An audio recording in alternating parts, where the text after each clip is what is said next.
Chers citoyennes et citoyens, bonjour. C'est avec fierté que le conseil municipal de Saint-Faustin-Lac-Carré a annoncé en janvier dernier un projet novateur et ambitieux, celui de doter la municipalité d'une nouvelle image de marque. Avant de vous parler du projet de changement de l'image et du nom, j'aimerais vous parler de l'origine de ce projet. C'est dans le cadre d'une très longue réflexion amorcée en 2015 au sujet de l'avenir de notre municipalité que cette idée a repris naissance. En effet, le conseil municipal, accompagné de citoyens, commerçants, d'entrepreneurs et d'experts, a mené une démarche dans le but de développer le plein potentiel social, économique et environnemental de son territoire. On appelle cette démarche basée sur le long terme une vision stratégique.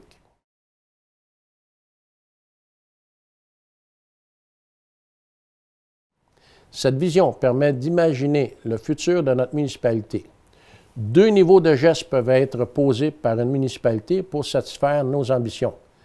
Des gestes concrets tels que le maintien d'infrastructures de qualité et des gestes relatifs à son image, par exemple un nom évocateur et des interventions de mise en marché. Au cours des dernières années, nous avons investi temps et argent à développer des activités et maintenir des actifs servant principalement nos citoyens. Par exemple, la politique familiale, la démarche de la municipalité Amis des aînés, qu'on appelle communément MADA, amorcée en 2015, qui ont permis d'améliorer la qualité de vie des aînés et des familles de notre communauté. Plusieurs investissements ont déjà été réalisés et d'autres sont à venir afin de poursuivre l'amélioration des conditions de vie de toute la communauté.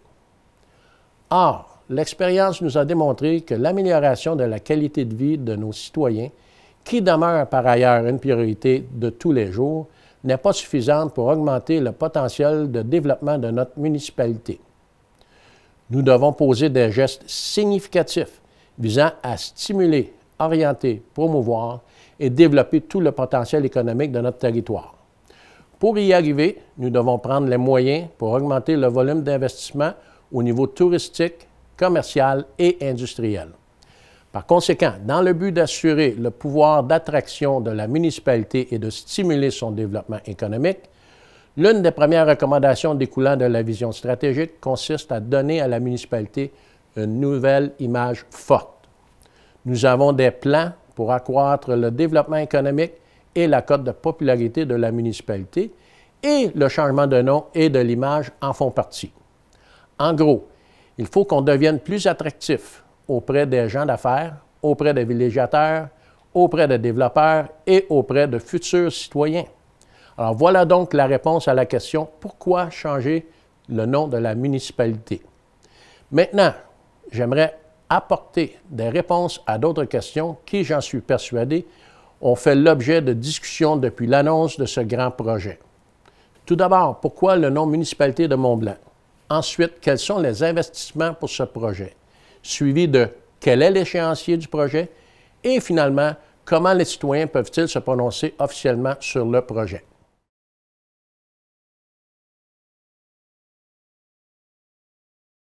Plusieurs municipalités utilisent le nom d'un élément marquant de leur territoire, que ce soit un lac, une montagne ou une rivière, pour nommer leur municipalité. La valeur symbolique de cet élément suscite l'imaginaire et la fierté des citoyens. Ici, nous avons la chance d'avoir une magnifique montagne sur notre territoire. Cette montagne est un élément de notre patrimoine naturel. C'est un emblème reconnu partout dans la région et c'est notre richesse à nous. Quand on pense au Mont-Blanc, immédiatement nos pensées se tournent vers la nature, le panorama grandiose, le plaisir en famille et le grand air. Ça fait tout de suite rêver. Voilà ce que nous voulons pour notre municipalité, qu'elle fasse rêver. Pour ce qui est de l'histoire et du patrimoine de Saint-Faustin-Lac-Carré, je peux vous rassurer tout de suite. Les noms Saint-Faustin et Lac-Carré, qui désignent présentement deux secteurs spécifiques du territoire, ne disparaîtront pas. Ils continueront de représenter des éléments de notre patrimoine et pourquoi pas même en désigner de nouveaux. Il nous fera plaisir de récolter vos suggestions à ce sujet. Le patrimoine et l'histoire d'une communauté ne disparaît pas comme ça. L'histoire est déjà écrite. Même si on le voulait, on ne pourrait pas l'effacer. Ce sera la même chose pour notre municipalité.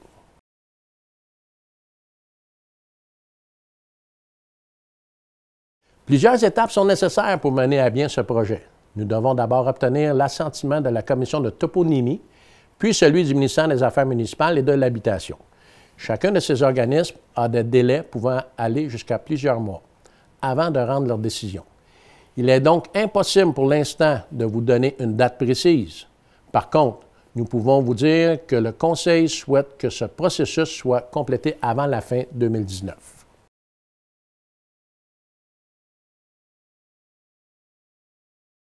Les investissements prévus dans le cadre de ce projet se chiffrent aux alentours de 50 000 $. De ce chiffre, près de 30 000 $ concernent notre affichage. Or, plusieurs de nos enseignes arrivent en fin de vie utile. Il y a donc des dépenses au niveau de l'affichage que nous aurions eu à faire de toute façon au cours de la prochaine année. Là, nous les avons incluses dans le plan d'action pour le changement d'image et de nom. Comme vous le voyez, notre budget est très raisonnable.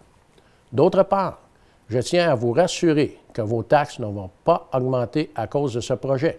Les sommes nécessaires au projet seront prises à même le surplus accumulé.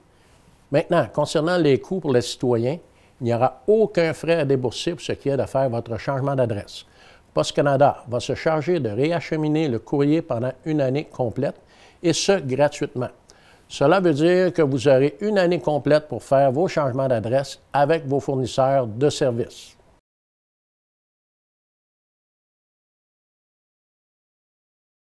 Avant tout, je veux que vous sachiez que votre opinion sera entendue. Dans un premier temps, elle sera entendue par les membres du conseil municipal ainsi que les membres du comité lors de la réunion du 23 février. Puis, une étape spécifique est prévue dans la loi pour permettre aux citoyens de se prononcer sur ce projet.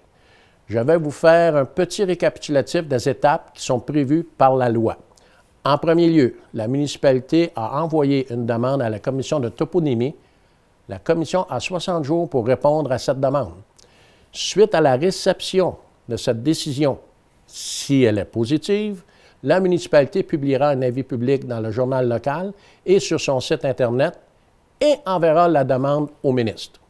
Cet avis informera les citoyens qu'ils auront 30 jours pour faire connaître leur opinion au ministre des Affaires municipales et de l'Habitation. C'est donc le ministre qui recevra les commentaires du public et qui en tiendra compte quand viendra le temps de rendre sa décision finale. En conclusion, la modernisation de l'image de marque ainsi que le changement de nom font partie d'un projet d'avenir ambitieux qui demande de la vision. Cette première étape sera le coup de fouet dont notre économie a besoin. Au cours des prochaines années, plusieurs actions seront mises de l'avant afin de faire valoir notre milieu de vie inspirant et rassembleur dans l'objectif d'attirer de nouveaux investisseurs. Nous espérons de tout cœur que vous verrez tout le positif que vous apportera ce projet qui profitera à l'ensemble de la collectivité. Merci et bonne réflexion.